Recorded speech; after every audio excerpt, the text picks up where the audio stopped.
Welcome back to the another lecture. ये मेरा lecture number 8 है।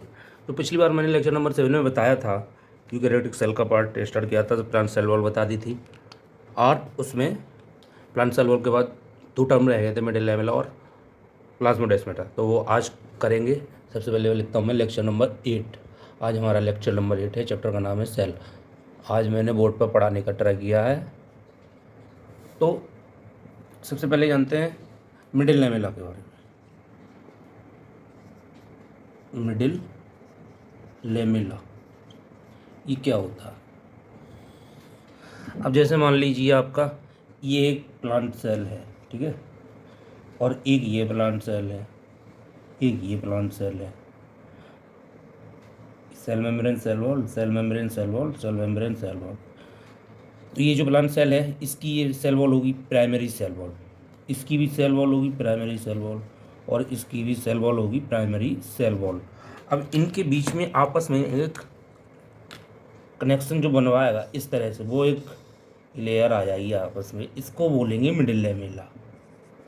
मिडिल लेमेला इसका काम क्या है? ये दो प्लांट सेल को जो आपस में होते हैं उनको कनेक्ट, इस सेल को इससे कनेक्ट कर रही है, इस सेल को इससे, मतलब आपस में ये जोड़े रखती है।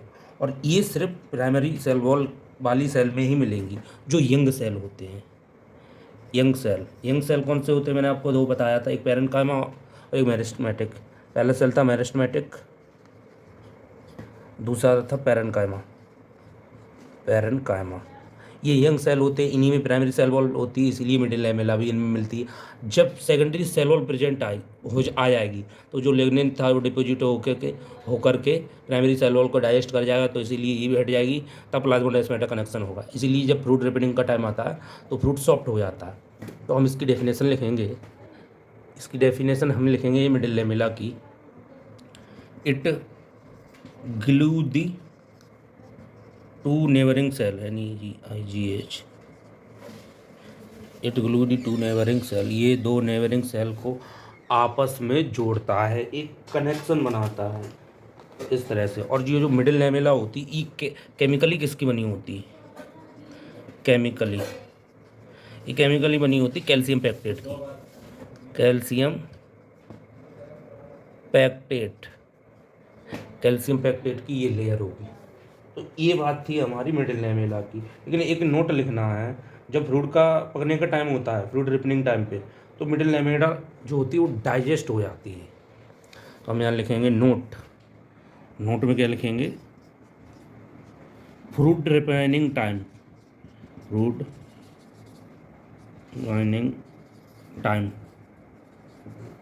मिडिल लेमेला डाइजेस्ट हो जाती है। क्या हो जाती? मिडिल लेमेला डाइजेस्ट क्यों हो जाती? एक एंजाइम का नाम होता है जिसका नाम है पॉलीग्लैक्टोरिनेस। वो एंजाइम इसको जब फ्रूट पकने पर आते हैं तो उसे डाइजेस्ट कर देते हैं। उस एंजाइम का नाम क्या है? मैं आपको यहाँ एंजाइम लिख देता हूँ। उस एंजाइम का नाम है पॉलीग्लैक्टोरिनेज। ये बायोटेक में आगे बताया जाएगा, अभी सिर्फ ये एक्स्ट्रा है, ये एनसीईआरटी में नहीं दिया है इस चैप्टर में, लेकिन फिर भी मैं आपको बता देता हूँ जानकारी के लिए, आगे काम आएगा बायोटेक वाले चैप्टर में। अब मिडिल लेमेला की तो बात हो गई, आप ये एक बार देख लीजिए अच्छे से। मिडिल लेमेला की तो बात हो गई, अब बात करते हैं प्लाज्मोडेस्माटा कनेक्शन की। प्लाज्मोडेस्माटा कनेक्शन क्या होता है? मैं इसको इरेज कर देता हूँ।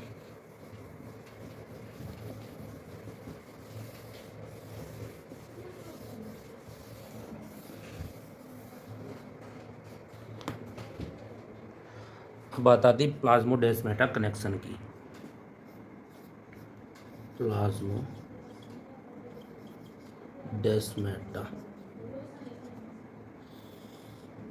तो देखिए, अब प्लाज्मोडेस्माटा कनेक्शन ये होता है, जैसे एक ये सेल वॉल है, वो सॉरी सेल है, प्लांट सेल, और एक ये सेल है, और एक ये सेल है। ये क्या है? ये प्लांट सेल है। तो इनका जो आपस में कनेक्शन बन जाएगा प्लाज्मा के थ्रू, ये कनेक्शन बन गया इनका, इसको बोलेंगे प्लाज्मोडेस्माटा कनेक्शन। ये देखिए, ये तीनों सेल हैं, आपस में कनेक्ट हैं। जो ये कनेक्शन बन रहा है, इस कनेक्शन का जो नाम है, इसी कनेक्शन का नाम बोलेंगे हम प्लाज्मोडेस्माटा।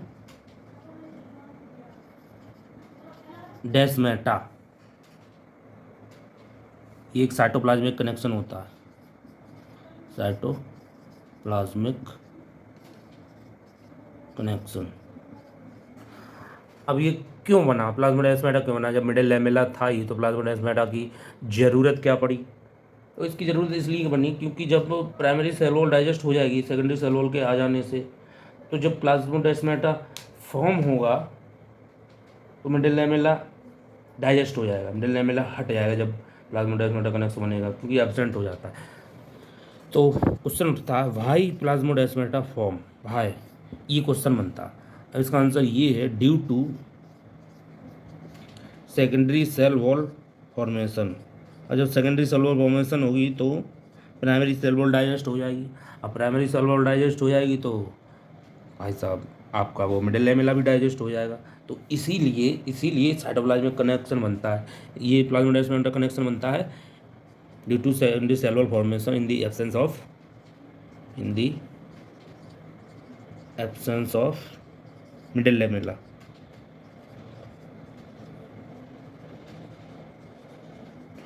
और ये साइटोप्लाज्मिक कनेक्शन है प्लाज्मोडेस्माटा सिर्फ मिलेगा हमारे मैच्योर सेल में, जो मैच्योर सेल होते हैं। मैच्योर सेल दो होते हैं, मैंने बताया था, यंग सेल बताया था, मेरिस्टेमेटिक और पैरेन्काइमा। और कोलेनकाइमा स्क्लेरेन्काइमा ये कैसे हैं? मैच्योर सेल हैं। कोलेनकाइमा स्क्लेरेन्काइमा ये कैसे सेल हैं? ये मैच्योर सेल है, ये आपके मैच्योर सेल होते हैं। तो ये कहानी थी मिडिल लैमेला और प्लाज्मोडेस्माटा के कनेक्शन की। ये आप एक बार नोट कीजिए इसको अच्छे से। अब हम आगे चलते हैं, अब आगे कंप्लीट करते हैं। सबसे पहले अब यूकैरियोटिक सेल की जो ऑर्गेनल्स हैं, अब उनको पढ़ने का टाइम आ गया। अब चैप्टर धीरे धीरे हमारा एंड की तरफ मूव कर रहा है, तो अब हम स्टार्ट करते हैं अपनी ऑर्गेनल्स को लेकर। सबसे पहले ऑर्गेनल्स है, उसका नाम है, वो तो बाद में पढ़ेंगे, लेकिन एक टर्म है एंडोमेम्ब्रेन सिस्टम। सबसे पहले एंडोमेम्ब्रेन सिस्टम देखेंगे, फिर ईआर देखेंगे, गोल्जी बॉडी वगैरह, माइटोकॉन्ड्रिया वगैरह, वो सब देखेंगे। तो मैं ये इरेज कर देता हूँ।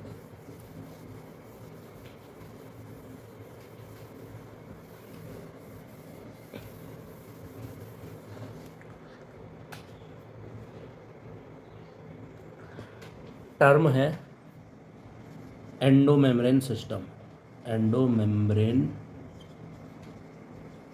सिस्टम। देखिए एंडोमेम्ब्रेन सिस्टम का मतलब क्या है, ये नाम से ही हम इसको समझ सकते हैं। एंडो मीन्स इनसाइड, मतलब अंदर की तरफ, और मेम्ब्रेन जो है लिपिड की बनी होती है। तो लिपिड के अंदर जो स्ट्रक्चर होते हैं, ऑर्गेनल्स होते हैं, लेकिन वो आपस में कैसे को रिलेटेड करते हैं उसको बोलते हैं एंडोमेम्ब्रेन सिस्टम। मान लीजिए ये एक सेल है, ये न्यूक्लियस था, है ना, तो इसके कंटिन्यूस में ईआर लगी होती हैं ऑर्गेनल्स, एंडोप्लाज्मिक रेटिकुलम। फिर यहाँ से गोल्जी बॉडी वगैरह लगी होती हैं, ऐसे करके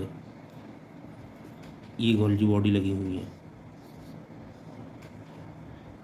ये गोल्जी बॉडी है, ये गोल्जी बॉडी है, इस तरह से, इस तरह से। फिर यहाँ वेसिकल्स होंगे, लाइसोसोम होंगे। तो ये जो है ER, Golgi body, vesicles, vacuoles, lysosome वगैरह, ये आपस में इनका जो फंक्शन है वो को रिलेटेड है, एक दूसरे से को रिलेटेड है, इसलिए हम बोलते हैं इनको एंडोमेम्ब्रेन सिस्टम। इसमें जो आती हैं वो आती हैं टोटल 5 ऑर्गेनल, सिर्फ 5 ऑर्गेनल आती हैं एंडोमेम्ब्रेन सिस्टम में। उनका नाम है, सबसे पहले आएगी ईआर, एंडोप्लाज्मिक रेटिकुलम। फिर आएगी गोल्जी बॉडी, गोल्जी बॉडी, और गोल्जी बॉडी के बाद आती लाइसोसोम, फिर वेसिकल, फिर वैक्यूल्स। लिख देता हूँ, लाइसोसोम, वेसिकल और वैक्यूल। तो ये क्वेश्चन आएगा तो डायरेक्ट आएगा एंडोमेम्ब्रेन सिस्टम में कौन कौन सी ऑर्गेनल्स होती हैं। ER, Golgi body, lysosome, vesicle, vacuoles. ये नंबर से याद रखना। पहले नंबर पे ईआर, दूसरी गोल्जी, तीसरी लाइसोसोम, चौथी वेसिकल, पांचवा वैक्यूल्स। ये याद रखना है, ये 5 जो ऑर्गेनल्स हैं ये हमारी एंडोमेम्ब्रेन सिस्टम कहलाती हैं।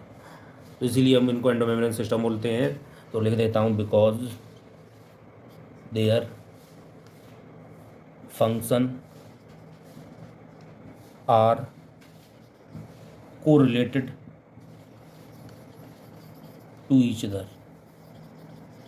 इनके जो फंक्शन है आपस में, जैसे यहाँ से कुछ प्रोटीन बन के निकलेगी, फिर वो वेसिकल्स में ई आर मॉडिफाई करेगा, गोल्गी बॉडी के पास जाएगा, गोल्गी बॉडी लाइसोसोम के वैक्यूल्स के पास आएगा, ऐसे ही इनका काम चलता रहेगा।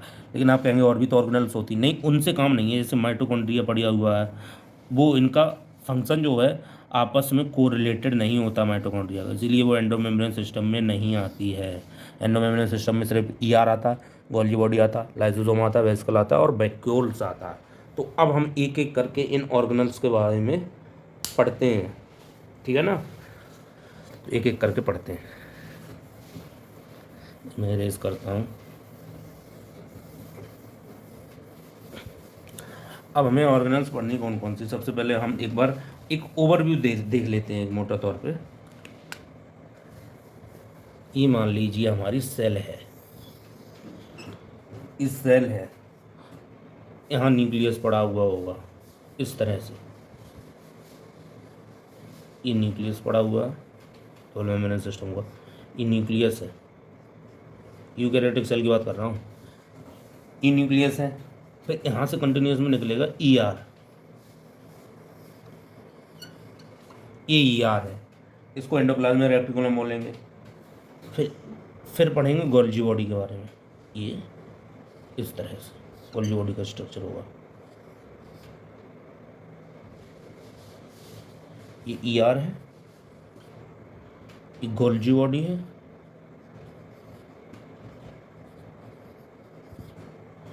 गोल्गी बॉडी के बाद वेसिकल, लाइसोसोम वगैरह आएंगे। वेसिकल तो सिंपल होता है, ये है वेसिकल, वेसिकल के बाद ये लाइसोसोम,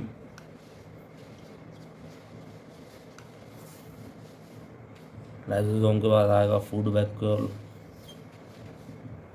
ये फूड वैक्यूल होते हैं, फूड वैक्यूल भी पढ़ना है, फूड वैक्यूल के बाद क्लोरोप्लास्ट, क्लोरोप्लास्ट भी पढ़ेंगे ऑर्गेनल के बारे में। अभी हम सिर्फ और सिर्फ ऑर्गेनल्स देखे ले रहे हैं, कौन कौन सी ऑर्गेनल्स होती हैं। ये क्लोरोप्लास्ट पड़ा हुआ है, क्लोरोप्लास्ट,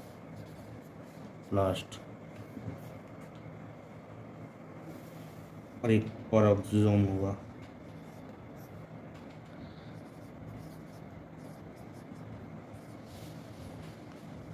फिर माइटोकॉन्ड्रिया।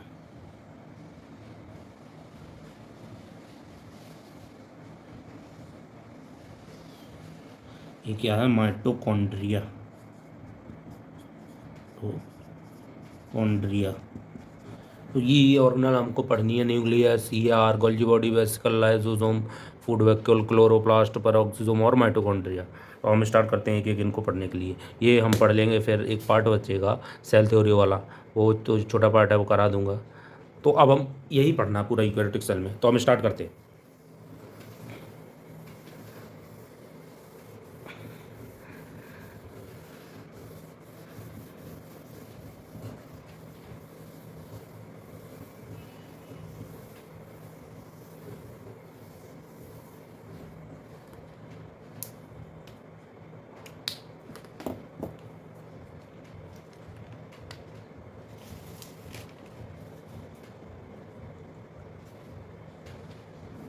देखिए, सबसे पहला मेम्ब्रेन हम स्टार्ट करते हैं ई आर को, ई आर से स्टार्ट करते हैं। इसकी फुल फॉर्म होती है एंडोप्लाज्मिक रेटिकुलम, एंडोप्लाज्मिक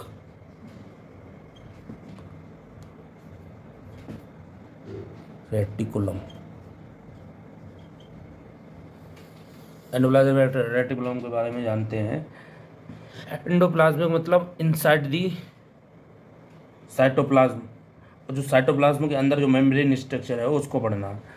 इसकी शेप कैसी होती है, सबसे पहले जानते हैं, ट्यूब लाइक स्ट्रक्चर होता है ये, it is tube like structure, ये ट्यूब लाइक स्ट्रक्चर होता है। टिनी होते हैं छोटे छोटे, टिनी tube like structure, it is टिनी tube like structure. और ये हम किस में देख सकते हैं? सिर्फ और सिर्फ ये इलेक्ट्रॉन माइक्रोस्कोप में ही देख सकते हैं। तो विजिबल इन इलेक्ट्रॉन माइक्रोस्कोप, ये इलेक्ट्रॉन माइक्रोस्कोप में ही देखे जाते हैं।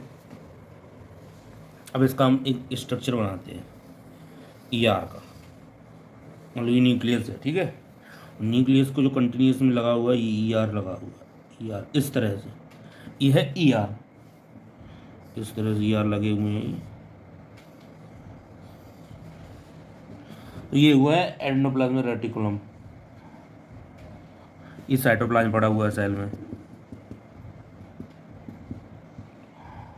जो ये है ये ईआर की मेम्ब्रेन है, मेम्ब्रेन। और जो ईआर का अंदर वाला पार्ट होगा उसको बोलेंगे ल्यूमन, LUMEN। तो जो ईआर है वो दो पार्ट में डिवाइड हो जाता है, एक साइटोप्लाज्मिक वाले पार्ट में और एक ल्यूमन वाले पार्ट में। ईआर डिवाइड कर दे रहा है सेल को दो कंपार्टमेंट में। जो ये सेल था साइटोप्लाज्म भरा हुआ, तो ईआर ने क्या किया, सेपरेट कर दिया साइटोप्लाज्म को और न्यूक्लियस वाले पार्ट को।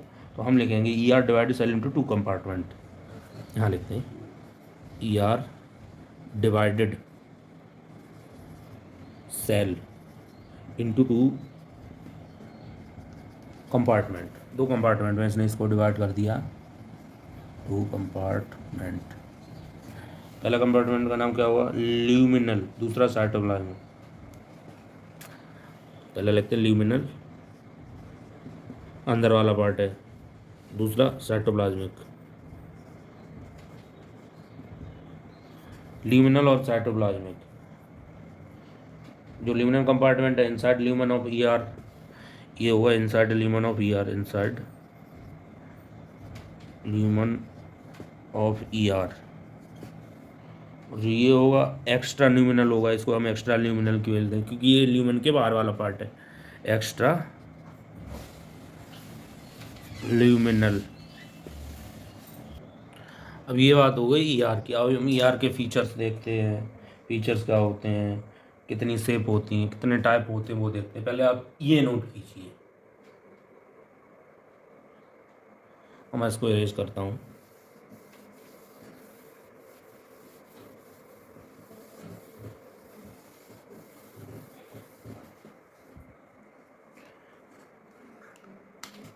देखते हैं feature of ER, feature of ER. सबसे पहला फीचर ये है कि ये लार्ज अमाउंट ऑफ मेम्ब्रेन को फॉर्म करता है सेल में।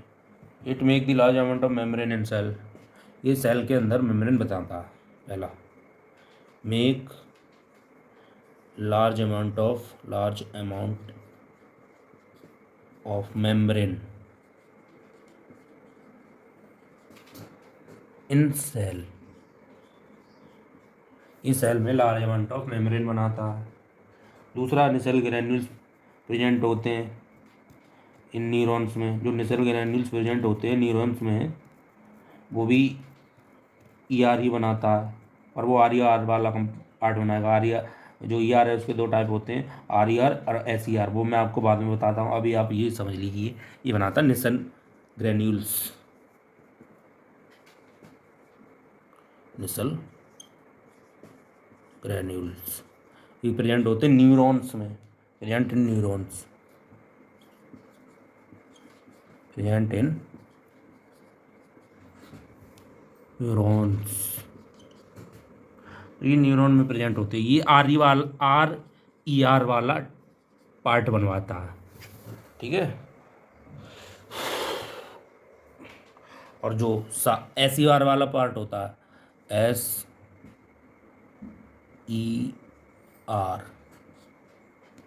सार्कोप्लाज्मिक रेटिकुलम बोलेंगे इसको, ये प्रेजेंट होता है मसल में,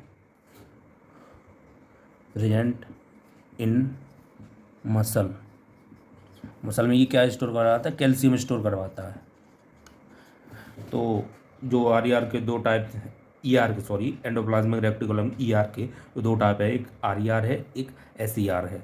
RER की full form rough endoplasmic reticulum, SER की सार्कोप्लाज्मिक रेक्टिकुलम। फिर जो RER वाला पार्ट है वो निसल ग्रैन्यूल्स होते हैं जो न्यूरॉन्स में वो फॉर्म करवाता है। जो SER होता है प्रेजेंट होता है मसल में, जो कि कैल्शियम को स्टोर करता है। अब देखते हैं हम सेप, तीसरा पार्ट है सेप। तो इसकी 3 सेप होती हैं, एक लैमेलई, ट्यूब्यूल और वेसिकल। सबसे पहले बात करते हैं लैमेलई सेप की। लैमेलई सेप कैसी होगी? तो लैमेलई सेप होगी वो इस तरह से होगी, ये सेप लैमेलई है। इसको हम एक और नाम बोल सकते हैं सिस्टर नहीं,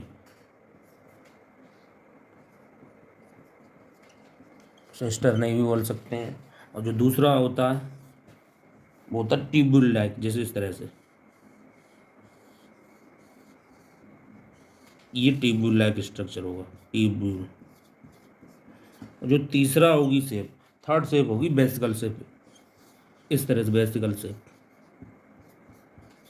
तो ये इस बात होती ER के सेप की। इसके फीचर देखे हमने सबसे पहले, ये देखिए,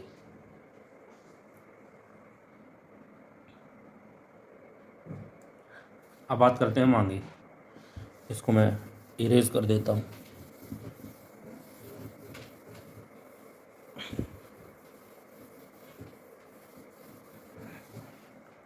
अब देखते हैं टाइप्स ऑफ ER, यानी कौन कौन से तरह की ER होती हैं एंडोप्लाज्मिक रेक्टिकुलम की। तो देखिए,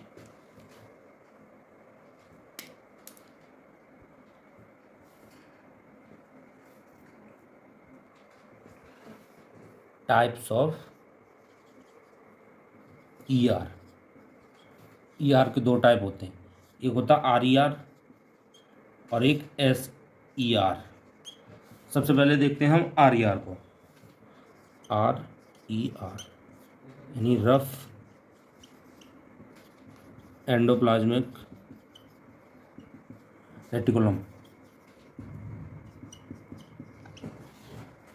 इसका मतलब क्या होता है? जो न्यूक्लियर मेम्ब्रेन होते हैं उसके कंटिन्यूस में स्टार्ट होता है था RER, in continuous with nuclear membrane, nuclear membrane से कंटिन्यूस स्टार्ट में हो जाएगी। इस पे राइबोसोम अटैच होते हैं आकर, राइबोसोम अटैच, वो भी 60S राइबोसोम अटैच होगा, 60S राइबोसोम अटैच होगा। ये बात आपको ध्यान रखनी है, आगे चल के काम आएगी जब हम राइबोसोम वाली ऑर्गेनेल पढ़ रहे होंगे। तो 60S राइबोसोम अटैच होगा और ये पॉलीपेप्टाइड की चेन बनाएगा जो कि एंटर कर देगा ER के ल्यूमन में, फिर फोल्ड करके उसे प्रोटीन बना देगा। तो जो पॉलीपेप्टाइड की चेन होगी, पॉलीपेप्टाइड चेन, जो पॉलीपेप्टाइड चेन बनेगी उसको ये एंटर करवाएगा, enter into lumen of ER, lumen of ER का ल्यूमन था उसमें चला जाएगा, फिर वहाँ पे फोल्डिंग ऑफ प्रोटीन होगी, फोल्डिंग ऑफ प्रोटीन। देखिए, जो पॉलीपेप्टाइड की चेन बनी थी फिर वो कहाँ जाएगी? ल्यूमन के ER के ल्यूमन में जाएगी, वहाँ से फोल्डिंग हो जाएगी प्रोटीन की। तो RER को mainly in cell involvement protein synthesis, इसका ये काम हो गया। हम लिखते हैं RER mainly in cell, mainly क्या होगा? इन सेल, ये इन्वॉल्व होगा, involve in protein synthesis, in protein synthesis. ये प्रोटीन सिंथेसिस में ज़्यादातर इन्वॉल्व होगा। इसका आप एग्जाम्पल भी दे सकते हो, जैसे ग्लैंड, जो प्रोटीन और हार्मोन होते हैं, एंजाइम फॉर्म होते हैं। जो ग्लैंड एग्जाम्पल है इसका, जो ग्लैंड होती हैं जो प्रोटीन, हार्मोन और एंजाइम बनवाएंगी, प्रोटीन, हार्मोन और एंजाइम ये फॉर्म करवाएंगी। और एक फीचर ये है, इसके पास सिस्टर नहीं ज़्यादा होंगी, तो आप ये पहले नोट कीजिए। यहाँ से फिर मैं रेस करता हूँ।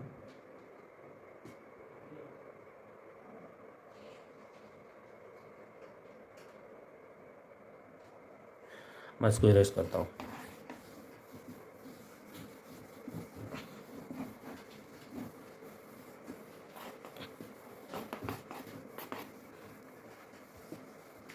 एक पॉइंट और छूट गया था इसका, वो है मोर सिस्टर्नाई एंड वेसिकल्स। इसके पास SER से ज़्यादा सिस्टर्नाई और वेसिकल्स होते हैं, मोर सिस्टर्नाई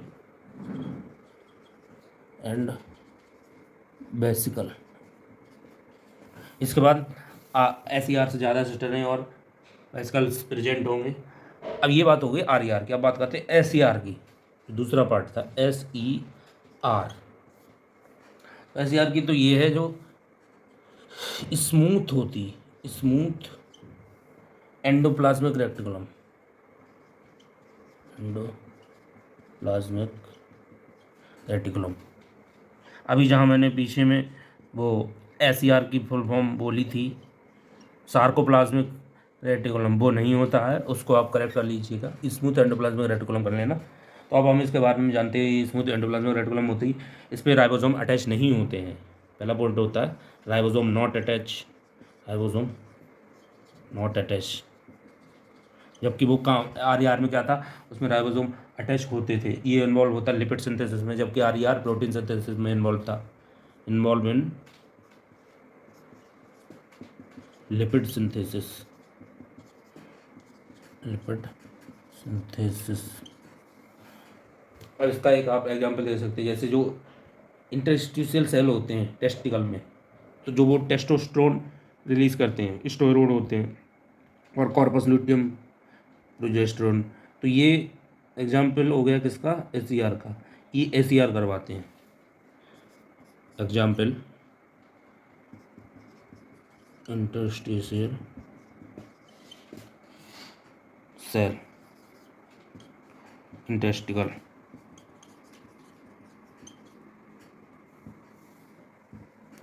टेस्टोस्टेरोन,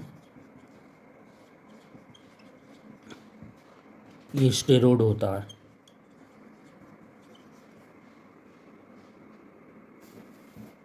और कॉर्पस ल्यूटियम,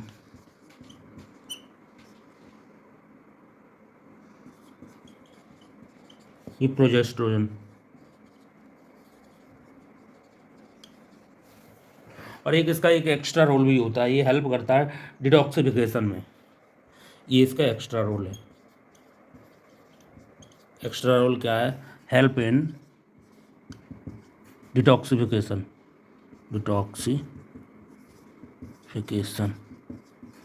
ये देख लीजिए, ये बात थी हमारी ER की। ER के हमने टाइप भी देख लिए, RER, SER, है ना। तो अब आज के लिए बस इतना ही। आज अभी देख लिए हमने ऑर्गेनल स्टार्ट कर दिए हैं। सबसे पहले ER स्टार्ट की। ER के दो टाइप होते हैं, RER, SER। RER का भी देख लिया, SER का भी देख लिया। कल से हम दूसरा वो ऑर्गेनल स्टार्ट करेंगे, गोल्जी बॉडी, राइबोसोम, लाइबोसोम, माइटोकॉन्ड्रिया वगैरह वो देखेंगे। तो थैंक्स फॉर वॉचिंग।